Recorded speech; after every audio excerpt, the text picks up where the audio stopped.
A murder in the third act. Case number 3.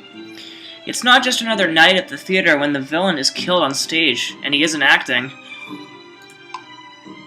Mr. Hargreaves, you insist that a murder occurred at your theatre last night, on the stage, during a performance, in full view of a paying audience, and yet Scotland Yard refused to investigate? Oh, detectives from the Yard arrived soon after the tragedy, but they dismissed the incident as merely an unfortunate accident, nothing more. Then perhaps that's all it was. Oh, not at all, sir.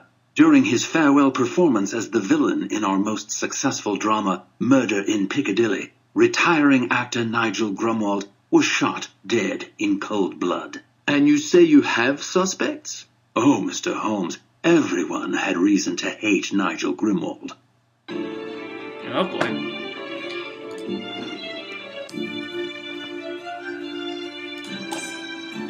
There's one difference right there. These photos are of Byron Panichi, our handsome new leading man, always plays the hero, but he's nearly as vain as old Grimwald. Cool.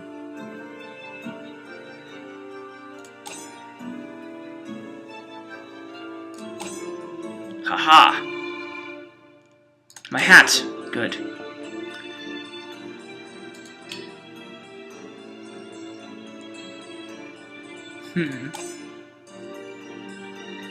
It appears that a string of burglaries has occurred in this vicinity.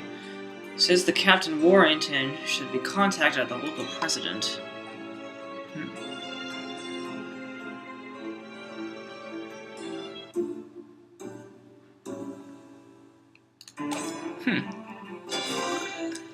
Grimwald wrote that, what a prima donna. He said he could end Zach's career with one phone call at the Times. All mad nonsense. Mr. Clay, the props master, was in charge of that prop revolver and all the other stage items. Alright, so I have to compare it. So this is the prop revolver up here, and then this one down here is the real one.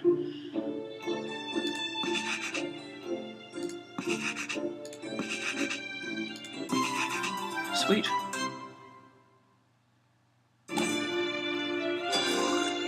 It looks as though the entire revolver was switched, not just the bullets. Mr. Clay, the props master, was in charge of that prop revolver.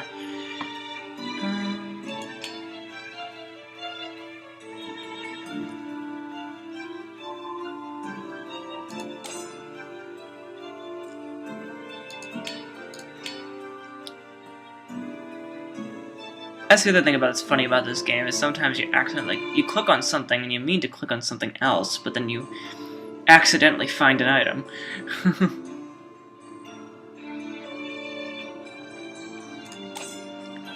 Gloves. A bust. Those busts are silly, superstitious totems belonging to Claudette Warrington, a young vivid player. Even the only one scene, she's a terrible over-actress, obviously jealous of Miss Perry's talent.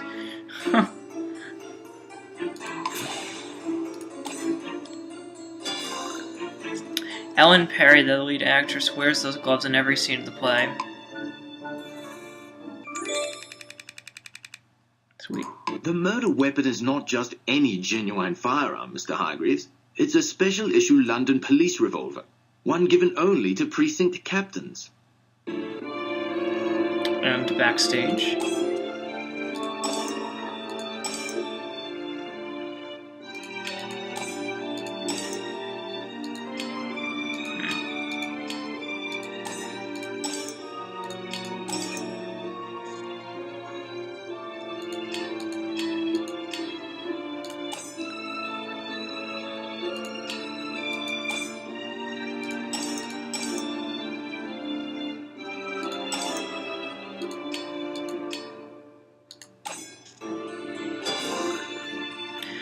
There's a note attached to one of the roses from your most devoted fan, Harriet. Oh, her, Harriet Fairtherm. She attended every one of Grimwald's performances. She regarded his retirement as an abandonment of her. Wow. Talk about obsessed.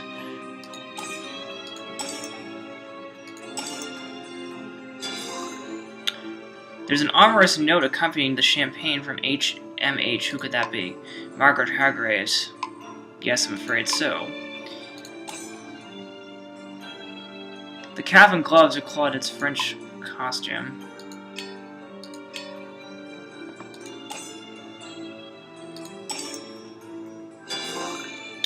Those knitting needles belong to Mrs. Lovett, our seamstress.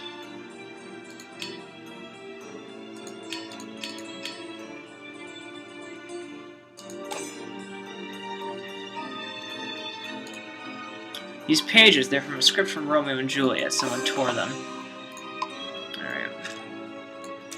Let's just solve it now. There's no point in not solving it now. Just letting you know.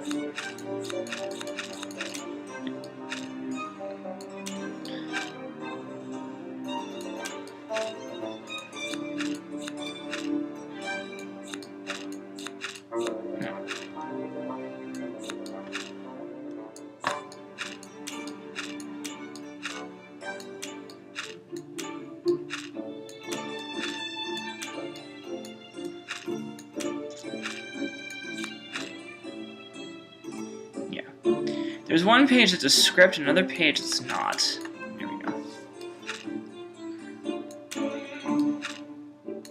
What's interesting about these is that they're not...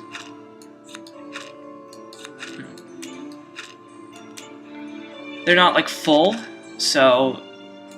See, like, there's some torn pages, parts of it here and there, so that's what makes it difficult. There we go.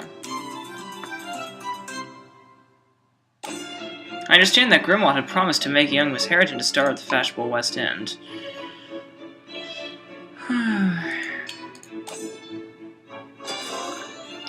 That tomato-scrawled message likely came from Dudley, a stage manager. Easy revenge for Grimwald's insulting boorish behavior. Someone circled the London Times review of Murder in Piccadilly. They praised Grimwald, but the lovely yet hopeless nobody played maid on stage. Ooh.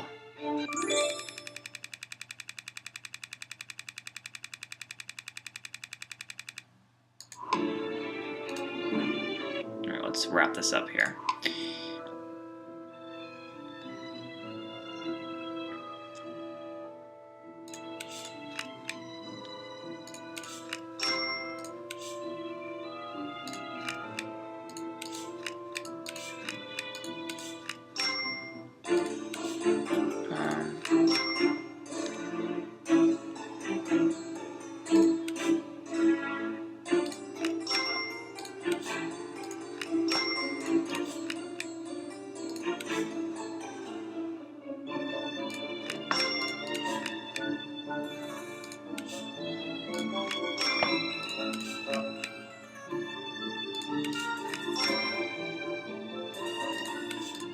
Most exemplary. There we go. Some of them fit more than one category, which is why they're selected.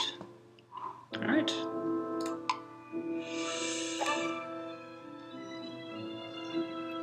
Perfect.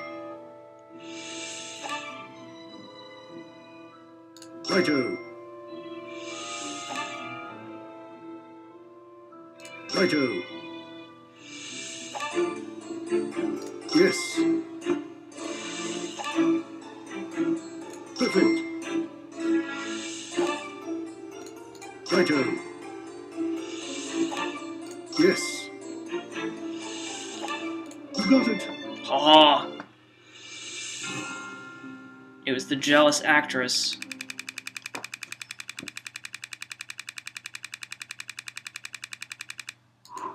The murderer was Claudette Warrington, daughter of Captain Warrington, the respected head of the local precinct. That's how she gained the police revolver used for the murder, replacing the original prop with the loaded weapon. Why her? No fingerprints were on the revolver. Only two cast members, the leading lady Miss Parry and the young hopeless nobody Miss Warrington, wore gloves in the play. Miss Parry, however, was on stage throughout the show and never had a chance to make the switch. Miss Warrington had only one short scene and ample opportunity, and in her opinion, ample motive. Congratulations! Alright, that's Murder in the Third Act.